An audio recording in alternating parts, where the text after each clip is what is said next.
commissaire. Je suis multicarte, multi-lunettes. Sur la question de la souveraineté et de la légitimité, j'y reviendrai tout à l'heure, puisque on a d'autres débats. Sur ce point-là, moi, ce qui m'a intéressé, c'est la question de Noura, qui pose toujours des bons sujets et pointe bien, je dirais, à les pieds bien sur terre et nous les ramène sur terre. Elle a posé une question, c'est par rapport à ces jeunes générations notamment, qui pensent Europe, ne voient de l'avenir qu'avec l'Europe, et pas complètement à tort, il faut bien le reconnaître. J'y reviendrai dans la question de la souveraineté. Et dès lors, comment argumenter? Comment argumenter face à ce rouleau compresseur qui, puisque un peu comme disait Léo Strauss, la façon dont il travaille, c'est on s'en fout, vous, de vous convaincre. Ce qui compte, c'est qu'on convainque vos enfants. Et à partir de là, vous pouvez toujours brailler, ça ne changera rien. Eh bien, donc, la conclusion de ça, ça veut dire qu'on ne peut pas. Clairement, face à ce rouleau compresseur, on ne peut pas. C'est-à-dire que sinon, on serait plus nombreux ici que ce que nous sommes là. Ça ferait plus les souverainistes feraient plus de voix que ça. Ils seraient obligés de s'unir parce qu'il y aura une poussée populaire derrière eux, etc. Donc, qu'est-ce qui va se passer, plus probablement? Plus probablement, c'est que la crise du capitalisme, en fait, va faire qu'ils ne vont pas pouvoir mener cette politique, ils vont se fracasser sur le mur du réel, en définitive. Sur les murs du réel. Déjà avec la reprise en main, quand même, des USA sur l'Europe, avec l'extension de l'OTAN, avec une force, l'OTAN qui était en mort cérébrale, d'après notre génial président il y a quelques années, qui n'a jamais été aussi forte qu'aujourd'hui, et des Américains qui vendent leurs armes à tous les pays, plus qu'eux maintenant. Et donc, il y a vraiment un resserrement, et c'est un des premiers nœuds coulants, je dirais, de cette Europe. C'est qu'en définitive, l'hégémon a besoin de se renforcer, il se renforce, mais il se renforce en premier lieu de la ruine de ses vassaux. Et les vassaux, c'est nous, c'est l'Europe, c'est en premier lieu, puisque nous sommes la seule région du monde qui, quelque part, ne lui résiste pas du tout. Et même plutôt, va au-devant de ses désirs.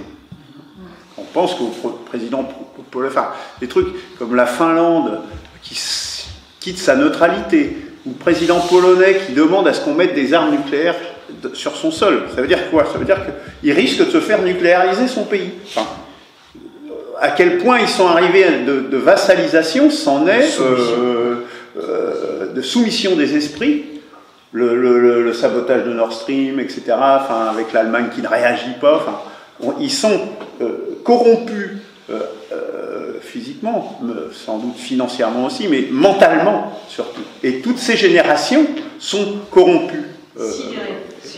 Sidérés et corrompus aussi, parce que corrompus par un drapeau américain qu'on met sur un t-shirt, la NASA qu'on met sur un t-shirt, etc., etc. Ça, c'est tout ça, ça fait partie de l'imprégnation. Donc, face à ce rouleau compresseur, on ne peut pas de façon de masse. Mais par contre, le réel va faire que la crise du capitalisme va faire qu'ils ne vont pas pouvoir s'en sortir, ils n'arriveront pas à leur fin. Ça, c'est le premier élément. Deuxième élément, c'est la montée, justement, du monde multipolaire. Et on l'a avec la guerre en Ukraine. On l'a avec le deuxième front, avec la guerre au Moyen-Orient.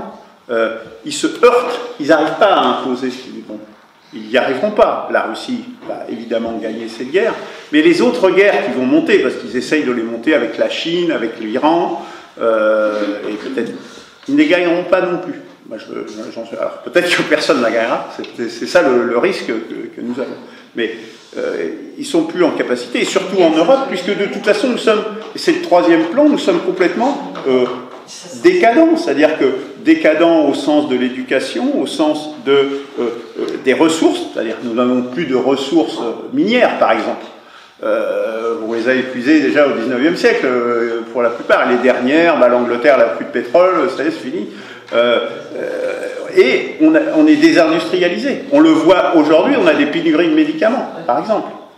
Donc, et puis nous n'avons plus le ressort en interne. Donc nous allons, en Europe, je pense, vraiment vivre une crise extrêmement profonde, et c'est ça qui fera que peut-être on changera peut-être.